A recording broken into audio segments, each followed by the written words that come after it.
नमस्कार, मैं प्रिया कोहली। स्वागत है आपका हमारी द लर्निंग कर्व चैनल में, जहां पे हम ऑल टीचिंग एग्जाम्स की पैडागोजी को स्टडी कर रहे हैं। तो पहले ये हमारी वीडियो का थर्ड डे है। पहली वीडियो में हमने ग्रोथ एंड डेवलपमेंट के बारे में पढ़ा, देन उसके बाद डोमेन्स के बारे में पढ़ा है।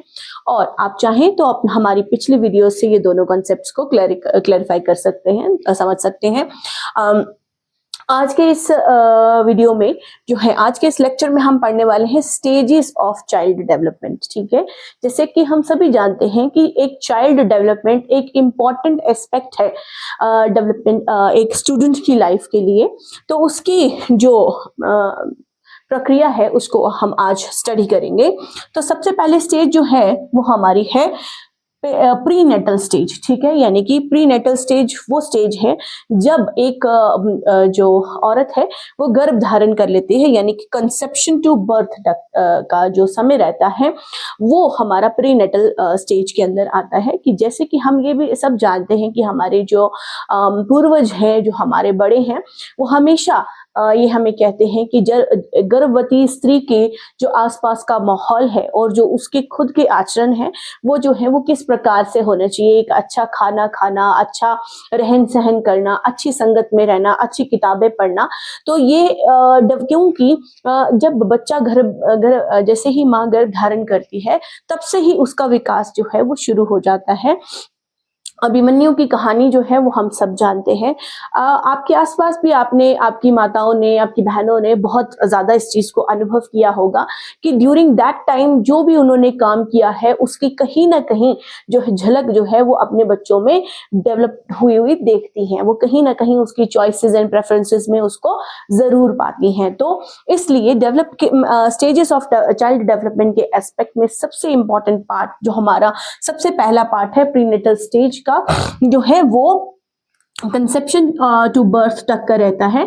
इसमें भी हमें पूरा ध्यान देना चाहिए कि बच्चे का विकास, उसमें किस तरीके से संस्कार होने चाहिए, किस तरीके से उसका जो सोच समझ की शक्ति है, अगर हम ये ऐसा मानकर चलें तो उसका डेवलपमेंट जरूर होता है। दूसरा है हमारा इन्फेंसी। इन्फेंसी यानी कि जन्म के बाद 0 to 2 इयर्स के जो टाइम पीरियड रहता है उसको हम इन्फेंसी कहते हैं, जिसमें कि रैपिड फिजिकल ग्रोथ का जो डेवलपमेंट है वो हम देखते हैं।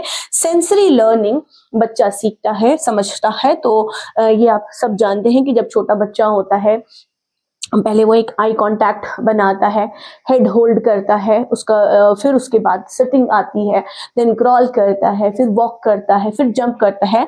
तो 0 to 2 इयर्स में कि किस तरीके से उसका एनवायरनमेंट है, उसके सेंसरी लर्निंग जो है वो बच्चा इस अवस्था में जो है वो सीखता है।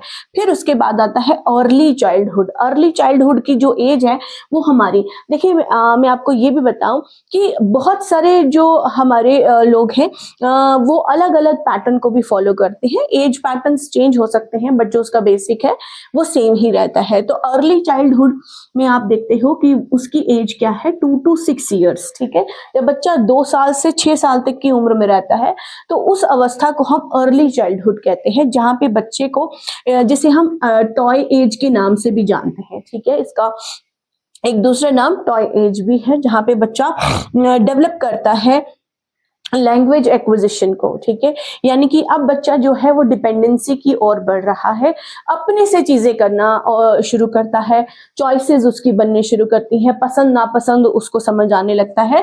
तो ये अर्ली चाइल्डहुड की जो है अवस्था जो है वो हमारी 2 to 6 इयर्स की रहती है। यहाँ पे बच्चा जो है वो लैंग्वेज एक्विजिशन और बहुत सारी ऐसी जो पार्ट है डिपेंडेंसी की ओर बढ़ रहा है। ठीक है, यानी कि अब अपने पर निर्भर होना सीख रहा है।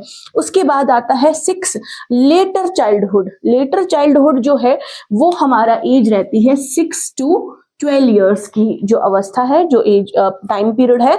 6 साल से 12 साल के बच्चे जो हैं उस एज को हम लेटर चाइल्डहुड कहते हैं। और इसको हम गैंग एज भी कहते हैं और स्कूल गोइंग एज भी कहते हैं, यानी कि यहाँ पे अब पीयर प्रेशर्स जो है वो वहाँ पे बढ़ने वाले हैं, है ना। सब बच्चे एक दूसरे को देखा देखी शुरू हो जाती है कि उसने ये किया है, हमें भी ये करना है, ऐसी ऐसी चीजें बच्चा जो है वो समझने लगता है, यानी कि अब उसका एक ग्रुप बन चुका है कि पीयर ग्रुप रहते हैं, फ्रेंड सर्कल रहता है, स्कूल जाने लगता है। स्कूल गोइंग एज में जो जो बच्चे की जरूरतें रहती हैं, जिस तरीके से वो अपने आप पर आत्मनिर्भर बनने की कोशिश करता है और उस एनवायरनमेंट को समझता है। फिर उसके बाद आती है एडोलेसेंस, ठीक है। एडोलेसेंस एज जो है, स्टेज जो है वो हमारी 12 to 18 ईयर्स के जो बच्चे हैं उस एज को कहते हैं, है ना। यानी कि इस एज, ये कहने में ये बहुत ही इंपॉर्टेंट एज है कि जिसमें बच्चा जो है आइडेंटिफाई, खुद से ही जंग लड़ रहा होता है, आइडेंटिफाई वर्सेस रोल कंफ्यूजन, यानी कि अपने आप से ही जूझ रहा होता है। और उसमें इस समय बहुत ज्यादा चिड़चिड़ापन बच्चों में देखा जाता है, इरिटेट रहते हैं बच्चे, बिकॉज क्योंकि पुबर्टी की एज को भी यहाँ पे ही माना जा रहा है तूफान और की जो स्ट्रेस, स्ट्रॉम एंड जो तनाव और तूफान की जो स्टेनले हॉल है, उन्होंने ये इस एज को स्टॉर्म एंड स्ट्रेस के नाम से बताया गया है। यानी कि बच्चे के इंटरनली ही बहुत सारी चीजें जो हैं वो चल रही होती हैं कि वो कौन है, उसे क्या करना चाहिए, क्या बनना चाहिए, किसको एक्सेप्ट करना चाहिए, किसको नहीं करना चाहिए, सही क्या है, गलत क्या है, उसकी खुद की आइडेंटिफाई कर रहा होता है। बहुत सारी कंफ्यूजन्स रहती हैं।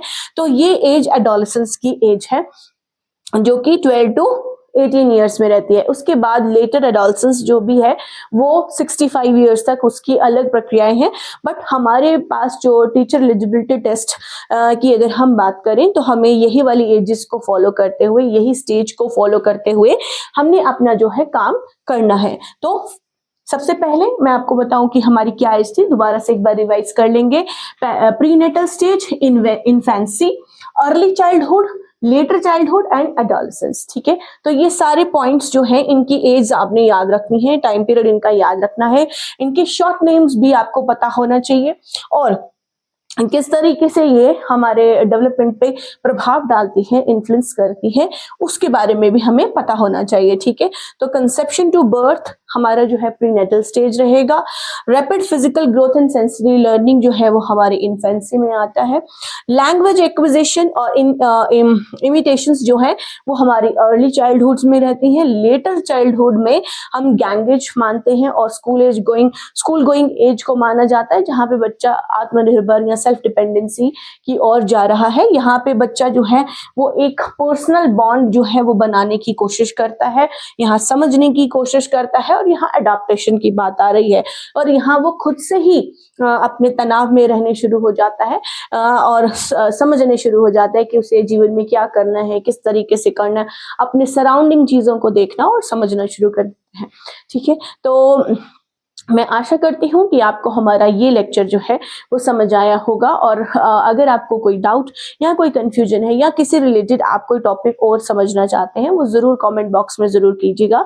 अगर आपको ये वीडियो पसंद आई हो तो please like, share and subscribe जरूर कीजिएगा। उसी के साथ साथ इसके पहले 2 टॉपिक जो है वो हमारी फर्स्ट वीडियोज में जो है वो जरूर इससे पहले 2 वीडियोज आ चुकी हैं, उनको आप देखकर फॉलो कीजिएगा। तो इसी के साथ मैं इस वीडियो को खत्म करते हैं और मिलते हैं जल्द ही अब हमारी नेक्स्ट वीडियो के साथ। धन्यवाद। जय राम जी।